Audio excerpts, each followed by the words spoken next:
it do? Guys, welcome back to another episode of Booze and Food at the Art of Whiskey with the Whiskey Wizard. Now, you brought, and you can go watch the Whiskey Corner for this, some great bottles today. Now, let's work, I guess, start to finish, finish to start. Where do you start with this one, man, and why? What made you bring these bottles? Well, I knew that there was kind of going to be a big turnout today, and I figured that most of the crowd would be more like bourbon-centric, and I was also kind of in a hurry. So I just grabbed some bourbons that have already been opened that I know that are good, that I like, that were just on the shelf. And so I just kind of filled the bag up. As you can see, most of the ones that are already open are pretty well down the bottle, so I know that I enjoyed them. And this one was a backup. So several years ago, I think I killed the first one, and I just kept the second one, and I figured we'd get back into it and see. One of my favorite things about whiskey is and kind of how developing your journey or your palate is tasting something, and then you remember how you feel about it, and you try it again a year later, and see if you still feel the same way, because your palate changes a lot after time. You know. Now walk me through the whiskey emotion, because I think the big question is what emotion do you get from whiskey outside of drunk and happy? I think it makes me happy for sure, but also it's more like a appreciation. It's tasting people's hard work and you got to pour some of some, man. Yeah. Eric gave me and Jimmy is that E.H. Taylor? Yeah. Yes. E.H. Taylor single barrel flight. Yeah. We stopped by his house and he's like, let me get you guys kind of warmed up. Dude, this one's is that the Thor Hammer, the Woodford? No, that's that. This is that barrel proof? Yeah, you like it? I mean, the nose is crazy. Yeah. Let me try some of that. It almost smells like a chocolate M&M. Just a little pour. Now, you brought some Stag too, man. This is is this a fan favorite? Like, what do people like about Stag so much? I mean, it's a good way to get the mash bill one from Buffalo Trace at barrel strength. And that's kind of what I think everybody's chasing, or what most people seem to like.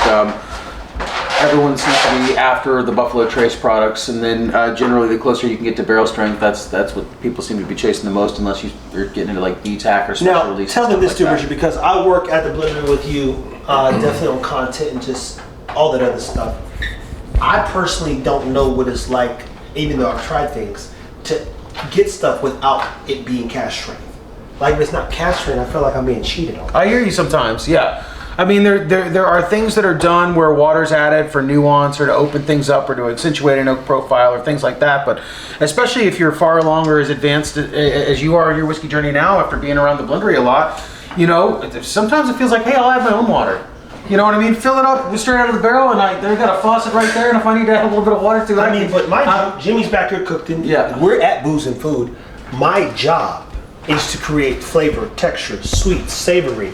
A bomb in your mouth, right? You want to party, you go, wow, what was that? I was watching this cooking show last night. It's Bobby Flay's got a show basically where you face his titans, and when you get to a high level of cooking and creativity with food, you want it to be 3 components. And I was like, damn, I haven't seen this series yet, but they said the same thing I always say.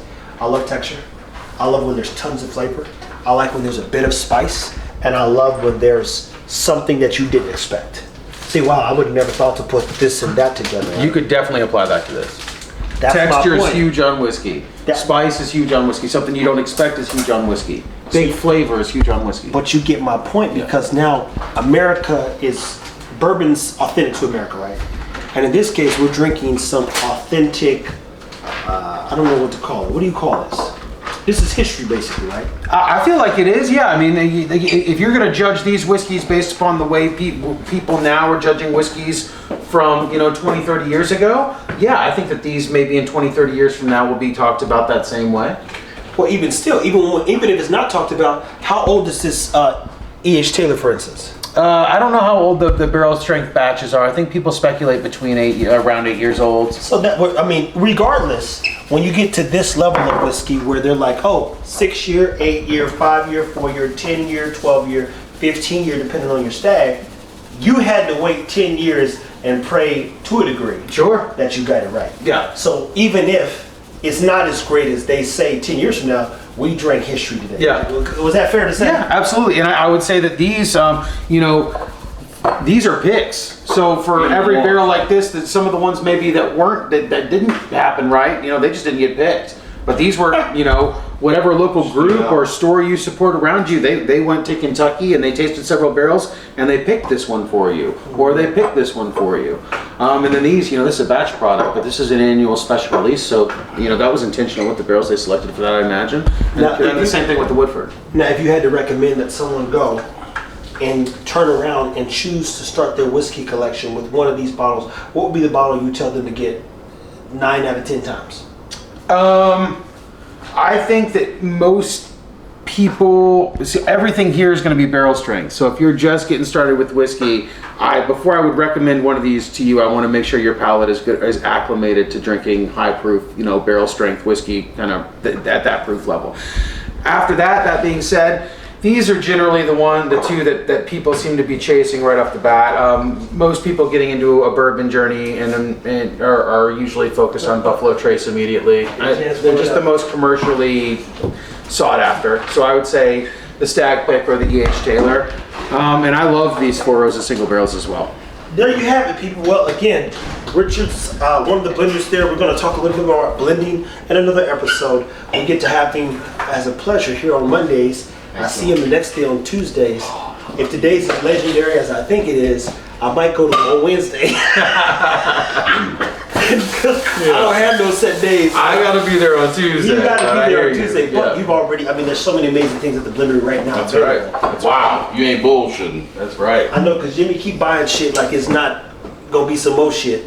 But I've been in his shoes, man. I think to myself, wow. We're stocked right now, man.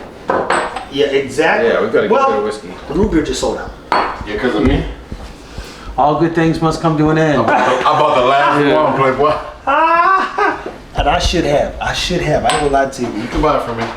Nah, I got two in the thing. So I got two. You'll run out. Maybe.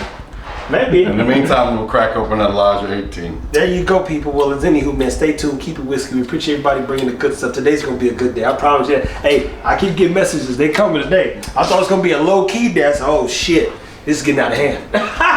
Cheers. Keep it whiskey. My man Chance, what's the